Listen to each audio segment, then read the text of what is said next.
राजकुमारी, महाकवि, प्रणाम स्वीकार करें। राजकुमारी संयोगिता का कल्याण हो। सेवक गणपत डांगी का प्रणाम भी स्वीकार करें राजकुमारी। हमने प्रणाम स्वीकार किया, आप भी स्वीकार करें। हमने स्वीकार किया।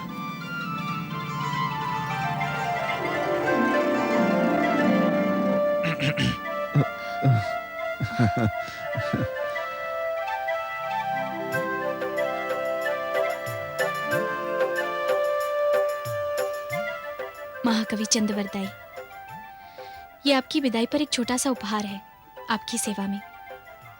ये आपके प्रति हमारे सम्मान का एक चिन्ह है, लीजिए।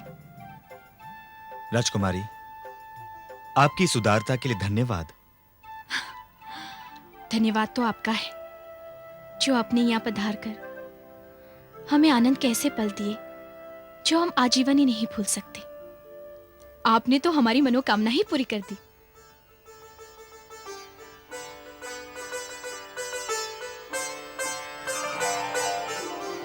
और सेवक गणपत डांगी जी। जी जी राजकुमारी जी।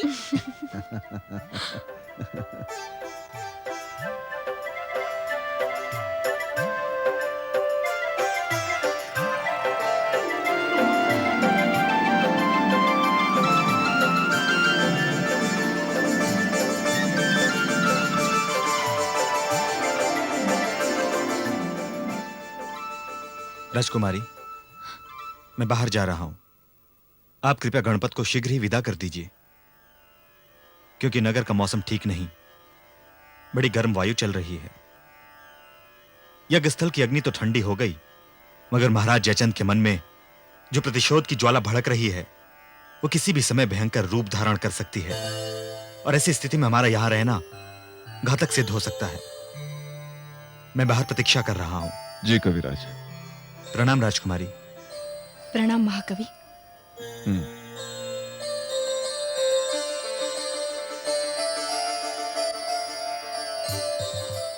हाँ तो राजकुमारी जी, इस सेवक की विदाई के लिए क्या उपहार है आपके पास? सेवक के लिए भी उपहार है हमारे पास। जी रुकिए रुकिए। देखिए राजकुमारी जी, हम महान कन्नौज की महान राजकुमारी से कोई निर्जीव वस्तु उपहार में नहीं लेंगे। क्या?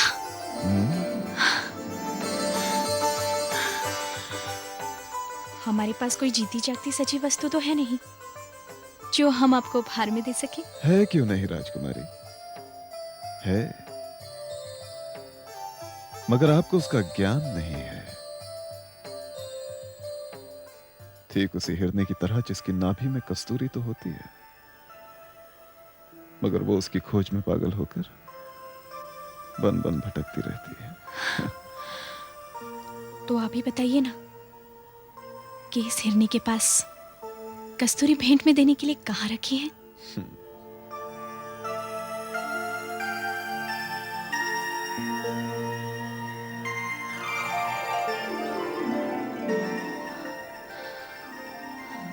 राजकुमारी, क्या आपने कभी अपने मत भरे रस से छलकते अधरों को देखा है? नजरें उठाइए राजकुमारी, और अपने सेवक के इन प्यासे अधरों को भी देखिए। क्या चाहिए आपको?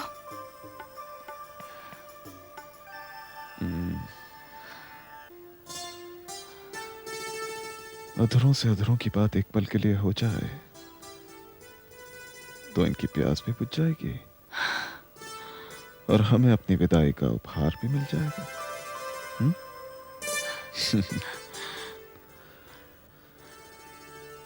क्या उपहार लिए बिना ही जाना पड़ेगा इस सेवक को राजकुमारी? महाराज। राजकुमारी,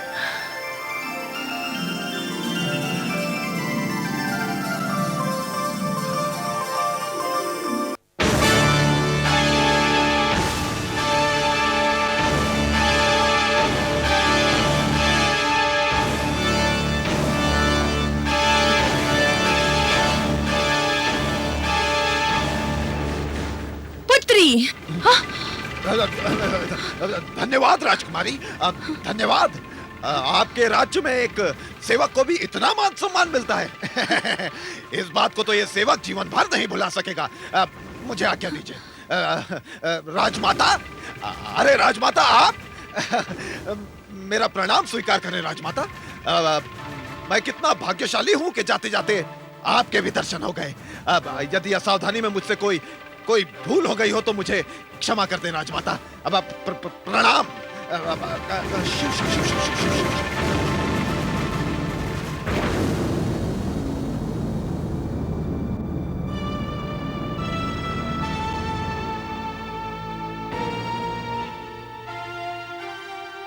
पुत्री, आकाश अगर धरती के चरण छूता है तो ये केवल भ्रम है, वास्तविकता नहीं। मासा, ये आप क्या कह रही हैं? आज मेरी आंखों ने जो कुछ देखा है, काश उसे देखने से पहले ये धरती फट जाती, मैं इसमें समा जाती। मैं तो कभी सपने में भी इस बात का विश्वास नहीं कर सकती कि मेरी पुत्री, एक क्षत्राणी की पुत्री, इस राज्य की राजकुमारी, एक सेवक का आलिंगन भी कर सकती है।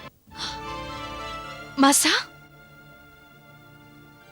अब ये मत कहना कि जो कुछ मैंने देखा है वो भ्रम था, मेरी आंखों का धोखा था। मैं ये बात तो मान सकती हूँ कि सेवक गणपत डांगी की प्रतिभा को देखकर कोई भी आकर्षित हो सकता है, किंतु एक राजकुमारी जो इतने बड़े राज्य की मर्यादा है, इतने बड़े राज्य का सम्मान है, उसे कभी आकर्षित नहीं कर सकती। मासा, हमने ऐसा क्या किया है जिसके कारण आपको ये सारी बातें कहने की आवश्यकता पड़ गई है? हमारी अंतरात्मा शुद्ध है मासा, और हम अपनी मर्यादा की सीमाओं को भी जानते हैं। नहीं पुत्री, तुमने अपनी मर्यादा की सीमाओं का उल्लंघन किया है। कवि चंद्रवरदाई का एक साधारण सा मामूली सा सेवक गणपत डांगी, जिसका काला कलूटा रंग, जिसकी वेशभूषा देखकर मन में घृणा सी उत्पन्न होती है, मैं तो कभी सोच भी नहीं सकती थी कि वो तुम्हारे शरीर का आलिंगन भी कर सकता है। मासा, शरीर का सौंदर्य रूप से नहीं, रंग से नहीं, अंतर मन से परखा जाता है। और मासा, हमने तो केवल गणपत डांगी की काव्य प्रतिभा का सम्मान करना चाहा था। काव्य प्रतिभा का सम्मान कुछ स्वर्ण मुद्राएं हो सकती थी, कोई उपहार हो सकता था। मैं तो कभी सोच भी नहीं सकती थी कि मेरी पुत्री का आकर्षण केंद्र एक निकर्षित व्यक्ति, एक सेवक हो सकता है। नहीं मासा, न ही वो कोई निकर्षित व्यक्ति है और न ही किसी का सेवक। क्या? हाँ मासा। तो फिर कौन है वो? नहीं मासा, हम अभी आपको नहीं बता सकते। नहीं पुत्री, अब तो तुझे बताना ही पड़ेगा। तू हमारी इकलौती लाडली पुत्री है, लेकिन मैं तेरे सर की सौगंध खाकर कहती हूँ कि अगर वास्तविकता मेरे सामने नहीं आई तो मैं आत्मघात कर लूंगी। मासा। हाँ पुत्री, तू नहीं जानती, इस समस्या के साथ मेरा आत्मसम्मान जुड़ा हुआ है। अगर किसी को इस बात की भनक भी पड़ गई तो कोई भी अनर्थ हो सकता है। और पुत्री, मैं तुझे कन्नौज के सम्मान को दांव पर लगाने नहीं दूंगी। पुत्री, अगर मेरी समस्या का समाधान नहीं हुआ तो वही होगा जो मैंने कहा है। नहीं मासा, नहीं। मैं देख रही हूं पुत्री कि सत्य को स्वीकार करने में तुम्हें संकोच हो रहा है। इसका अर्थ यह है कि मासा के प्राणों से भी कोई अधिक प्रिय है तुम्हें, जिसके लिए तुम कुल की मर्यादा को भी दांव पर लगा रही हो। ठीक है पुत्री, मैं जा रही हूं। मासा, ठहरिए। हमने श्लोक में पढ़ा है, सत्य बोलो, प्रिय बोलो, लेकिन अप्रिय सत्य न बोलो। आप सुनना चाहती है ना? तो सुनिए, हमारे मन में दबे अप्रिय सत्य को। वो गणपत डांगी जिसके आलिंगन में आपने हमें देखा था, वो कोई और नहीं, स्वयं सांबर नरेश, महाराज पृथ्वीराज चौहान है। क्या?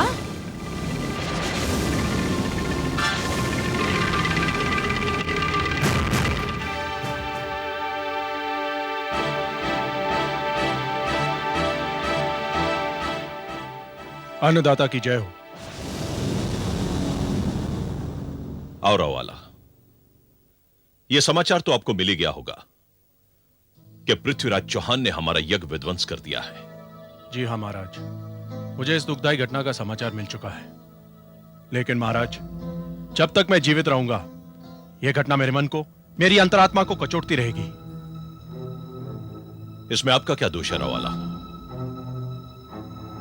इस बात का तो हमें अनुमान ही नहीं था कि पृथ्वीराज चौहान इतना बड़ा दुस्साहस कर सकता है। इस बात की तो हमें सपने में भी आशा नहीं थी। दुस्साहस का दूसरा नाम पृथ्वीराज चौहान है महाराज। यदि ऐसा ना होता तो मुझसे मिलकर मेरे सामने से जीवित बचकर नहीं जा सकता था। ये आप क्या कह रहे हैं रवाला? जी हाँ महाराज, यह बात बिल्कुल सत्य है कि महाराज पृथ्वीराज चौहान ने मेरी चंद पलों की विवशता का पूरा लाभ उठाया है। विवशता? कैसी विवशता? इसे आप चौहानों की वीरता भी कह सकते हैं महाराज। रवाला, स्पष्ट रूप से कहिए कि आप क्या कहना चाहते हैं। महाराज, कल रात जब मैं यज्ञस्थल का निरीक्षण करके अपने कक्ष में विश्राम करने के लिए बैठा ही था कि उसी समय महाराज पृथ्वीराज चौहान की तलवार की नोक मेरी गर्दन पे आ लगी। पृथ्वीराज चौहान की तलवार की नोक? जी हाँ महाराज, वो मेरे कक्ष में अपनी तलवार लेने आए थे। राजपूत सूरमा जो ठहरे, उनकी तलवार किसी शत्रु के घर में पड़ी रहे, ये बात वो कैसे सहन कर सकते हैं। लेकिन महाराज, मुझे आश्चर्य तो उस समय हुआ कि जब वो मेरा वध कर सकते थे, लेकिन उन्होंने नहीं किया। दुनिया का और कोई भी आदमी होता जिसके हम इतने बड़े शत्रु हैं, वो सबसे पहले मेरी गर्दन पे वार करता, लेकिन उन्होंने नहीं किया। उन्होंने तो केवल इतना कहा कि उन्हें हत्थे पर वार नहीं करते, और उनकी इसी वीरता ने मेरे हाथ पांव जकड़ दिए। वीराला, वो बड़ा चालाक आदमी है। ये उसकी एक चाल थी। संभव है उनकी चाल हो, मगर उन्होंने मुझे जीवन दान दिया है, और आला को जीवन दान देने वाला चाहे उसका कितना बड़ा शत्रु क्यों ना हो, मगर उसे अपने उपकार के बोझ के तले दबाकर नहीं रख सकता। मैंने भी जीवन दान के बदले उसे एक बार का जीवन दान दे दिया, मगर महाराज, मैंने एक बात उसे स्पष्ट रूप से कह दी कि हम कल भी शत्रु थे और आने वाले कल में भी शत्रु ही रहेंगे। किंतु महाराज, उनके यहां आने का कारण बड़ा हास्यास्पद है। वो कनौज की किसी कन्या से प्रेम करते हैं, और उनका कहना था कि उसी से मिलने का वचन निभाने आए हैं। उसने कहा और आपने विश्वास कर लिया? महाराज, मैंने देखा कि उनकी बातों में सच्चाई है। रावाला, बड़े आश्चर्य की बात है, आप इसे वचन का पालन कहते हैं। क्यों नहीं मानता महाराज? उन्होंने मुझे एक वचन दिया और उन्होंने उस वचन का पालन भी किया। और वो वचन क्या था रावाला? और वो वचन ये था महाराज कि वो आपका वध नहीं करेंगे। रावाला, महाराज, ये सत्य है कि उन्होंने अपना वचन निभाया है, वरना जितनी आसानी से वो मुझ तक पहुंच गए थे, उनके लिए आप तक पहुंचकर आपका वध करना भी कोई बड़ी बात नहीं थी। रावाला, इस बार तो वो आपको जीवन दान का चकमा देने में सफल हो गया, लेकिन इसके साथ साथ वो अपने जीवन की सबसे बड़ी कमजोरी हमारे हाथ में देकर चला गया। रावाला, अगर इस बात का पता चल जाए कि वो किस कन्या से प्रेम करता है, तो पृथ्वीराज चौहान को अपने जाल में फंसाना बहुत आसान हो जाएगा।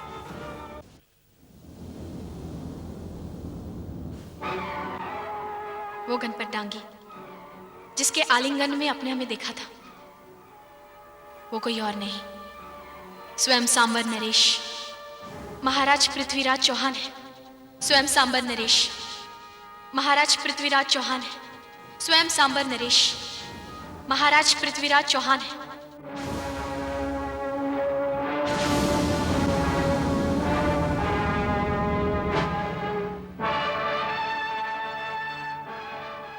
क्या बात है महारानी, आप कुछ परेशान सी दिखाई दे रही हैं। हाँ महाराज, राज्य में जो कुछ हुआ है, जो कुछ हो रहा है, उसे देखकर परेशानी तो होगी ना। महारानी, अब आपको परेशान होने की कोई जरूरत नहीं। पृथ्वीराज चौहान ने जो कुछ भी किया है वो हमारी थोड़ी सी असावधानी के कारण हो गया, मगर अब हम सतर्क हो गए हैं। हमने अपनी सीमा के चप्पे चप्पे पर सैनिक तैनात कर दिए हैं। अब पृथ्वीराज चौहान का हमारी सीमा के बाहर जाना बहुत मुश्किल हो गया है। मगर महाराज, जिसका नाम पृथ्वीराज चौहान है वो बड़ा ही चतुर है। पिछली बार तो वो धरती सिंह के वेश में आया था। हाँ महारानी, लेकिन अब आपको घबराने की कोई जरूरत नहीं है, क्योंकि अब हमें पृथ्वीराज चौहान की कमजोरी का पता चल गया है। कमजोरी का? हाँ महारानी, पृथ्वीराज हमारे राज्य की किसी कन्या से प्रेम करता है। क्या?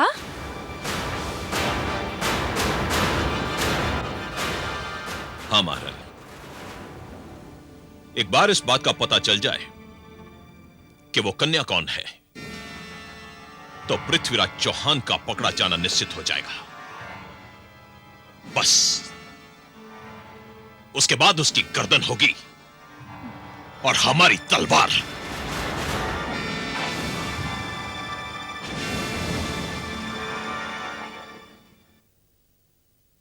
अन्नदाता की जय हो। क्या बात है दासी? सेनापति जी पधारे हैं। उन्हें अंदर भेज दो। जी अन्नदाता।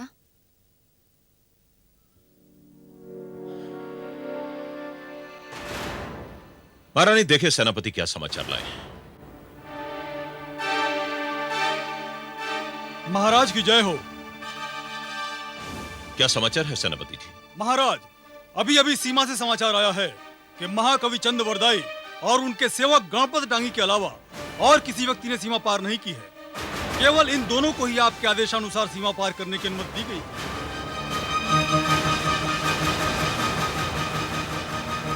इसका अर्थ यह हुआ महाराज कि सांभर नरेश पृथ्वीराज चौहान अभी तक हमारे राज्य में ही हैं। हाँ सेनापति, उसे खोजने के लिए सेना की और टुकड़ियां बढ़ा दीजिए। जो आज्ञा महाराज।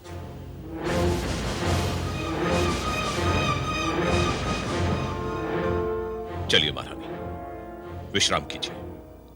अब जो होगा कल देखा जाएगा। नहीं महाराज, आप विश्राम कीजिए। मुझे तो सचमुच नींद नहीं आ रही।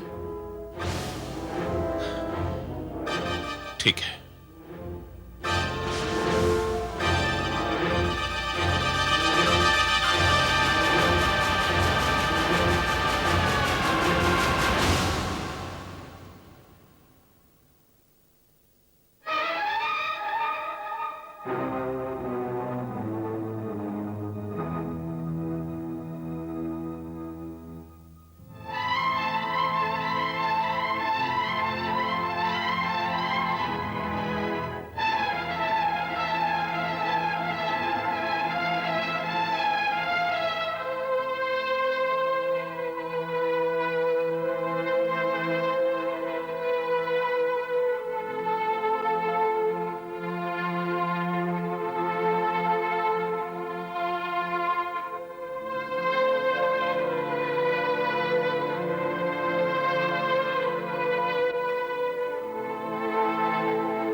क्या बात है पुत्री, तुम अभी तक सोई नहीं? मासा, आप इतनी रात गए यहाँ? पुत्री, अगर इस बात की चिंता तुम्हें सता रही है कि महाराज पृथ्वीराज चौहान और महाकवि चंद वरदाई का क्या हुआ, तो पुत्री अभी अभी सेनापति ने आके सूचना दी है कि वे दोनों कन्नौज राज्य की सीमा पार कर चुके हैं। मासा, इस सूचना के लिए धन्यवाद। पुत्री, अगर इतनी सी बात तुम्हें रात जागने पर विवश कर सकती है तो उस बात का अनुमान लगाकर देखो जब तुम्हारे पिताजी को इस बात का पता चल जाएगा कि तुम महाराज पृथ्वीराज चौहान से प्रेम करती हो, तब क्या होगा? तब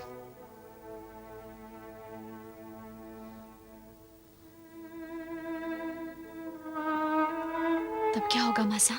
ये तुम मुझसे पूछ रही है?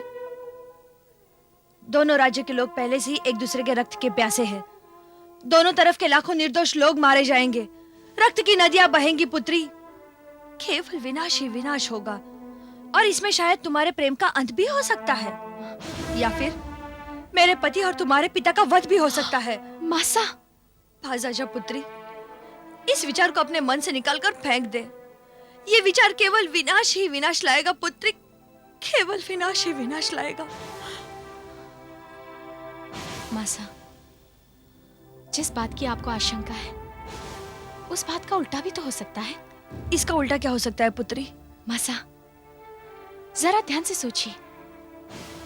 यदि हमारा विवाह महाराज पृथ्वीराज चौहान से हो गया, तो ये दोनों राज्यों के बीच एक नया संबंध होगा।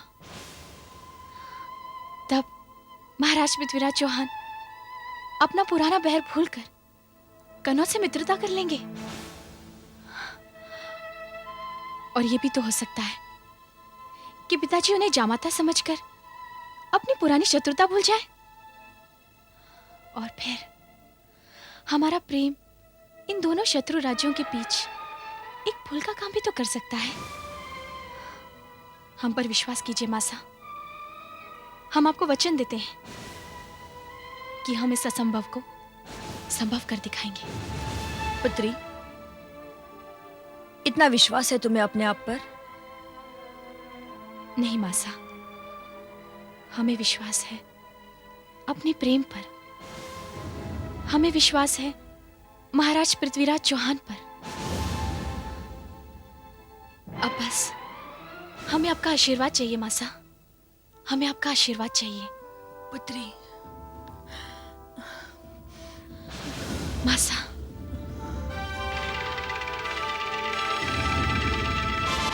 महाराज, महाराज, हमने पुत्र पृथ्वीराज को गोद लिया, उसका राज्याभिषेक कर दिया, किंतु अभी एक उत्तरदायित्व शेष है हमारा। रानी साहब, हम जानते हैं कि आप क्या कहना चाहती हैं, और हम भी आपको एक शुभ समाचार सुनाना चाहते हैं। शुभ समाचार? जी हाँ रानी साहब, एक बार पृथ्वीराज को कन्नौज से वापस आ जाने दीजिए, फिर देखिए कन्नौज की राजकुमारी संयोगिता हमारी पुत्रवधू होगी। हमारी पुत्रवधू? वो भी कनौज नरेश की पुत्री? हाँ रानी साहब। महाराज, महाराज, ये कैसे संभव है? कन्नौज और अनंगपुर की शत्रुता तो जग जाहिर है। इन दोनों राज्यों में तो केवल युद्ध हो सकता है, विवाह नहीं। रानी साहब, ये एक भेद की बात है। बस आप हमारे पुत्र पृथ्वीराज को लौट कर आ जाने दीजिए, फिर हम आपको सारी बातें समझाएंगे। अन्नदाता की जय हो। तुर्किस्तान से आए यवन महात्मा आपसे मिलना चाहते हैं। क्या? यवन महात्मा? हमने तो सुना है कि यवन लुटेरे होते हैं, आक्रमणकारी होते हैं, लेकिन महात्मा? उन्हें सम्मानपूर्वक अंदर ले आओ। जी अन्नदाता। बड़े आश्चर्य की बात है, यवन महात्मा?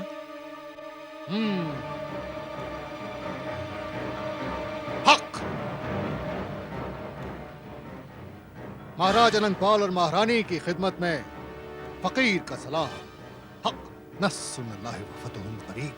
हम दरवेश हैं, इंसानों के आगे सर नहीं झुकाते।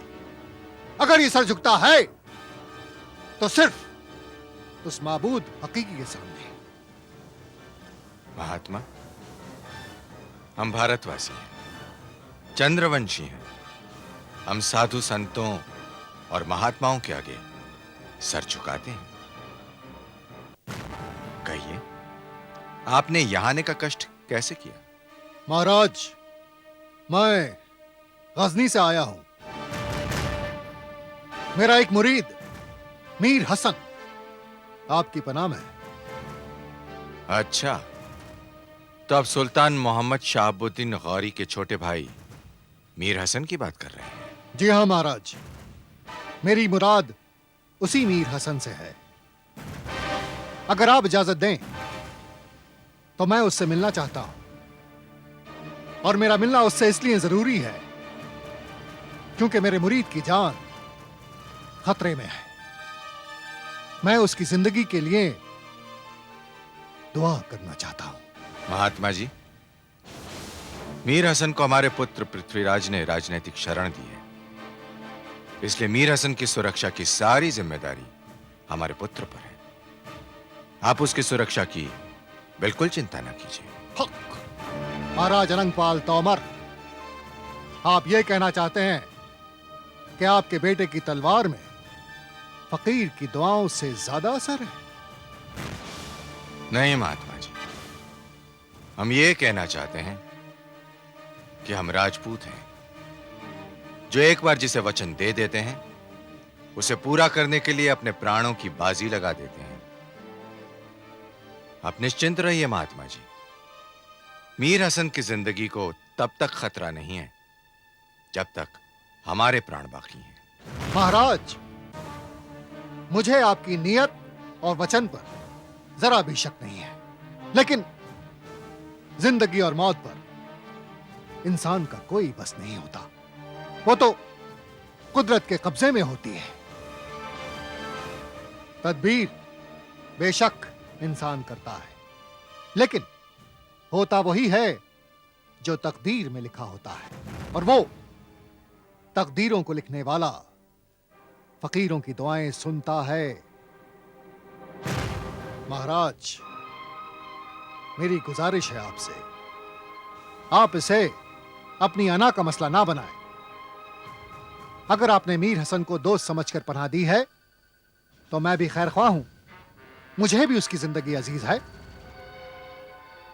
अब अगर आप ये बताने की जहमत गवारा करें कि मीर हसन कहां है तो बड़ी मेहरबानी होगी महाराज। क्यों नहीं, आप एक संत महात्मा हैं और ये हमारा सौभाग्य है कि हमने किसी यवन महात्मा के दर्शन किए। हम इस पर भी विश्वास रखते हैं कि संतों के आशीर्वाद से दुर्भाग्य सौभाग्य में बदल सकता है। आप थोड़ी देर यहां विश्राम करें। नहीं महाराज, यह नहीं हो सकता। मैंने अहद किया है कि जब तक अपने मुरीद की शक्ल नहीं देखूंगा पानी भी नहीं पीऊंगा। अब आपने ऐसी बात कह दी कि हम आपको रोक भी नहीं सकते हैं।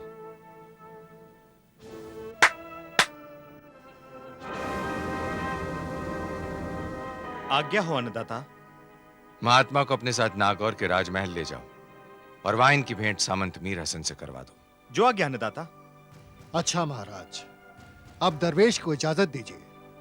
महात्मा जी, आशा है कि आपके दर्शन फिर होंगे।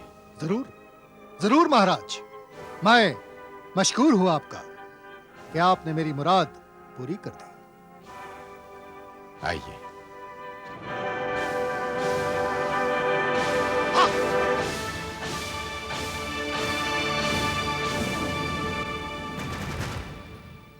महाराज, एक बात कहूं? हाँ कहिए ना रानी साहब। ये महात्मा कम और जादू टोना करने वाले तांत्रिक ज्यादा लगते हैं। ऐसा क्यों लग रहा है आपको? आपने देखा नहीं, उनकी आंखों में एक विचित्र प्रकार की चमक थी। तेज और चमक तो हर महात्मा की आंखों में होती है, उनकी आंखों में सम्मोहन भी होता है। नाना साहब, हम आ गए। अरे पुत्र पृथ्वीराज। प्रणाम नानी साहब। जीवता रहे पुत्र। प्रणाम नाना। प्रणाम नानी साहब। आयुष्मान भवा। प्रणाम नाना साहब। आयुष्मान भवा। पुत्र जी। तुम्हारे चेहरे की प्रसन्नता बता रही है कि तुम्हारा अभियान सफल हुआ है। हाँ नाना साहब, दोनों ही अभियान सफल हुए। दोनों ही अभियान?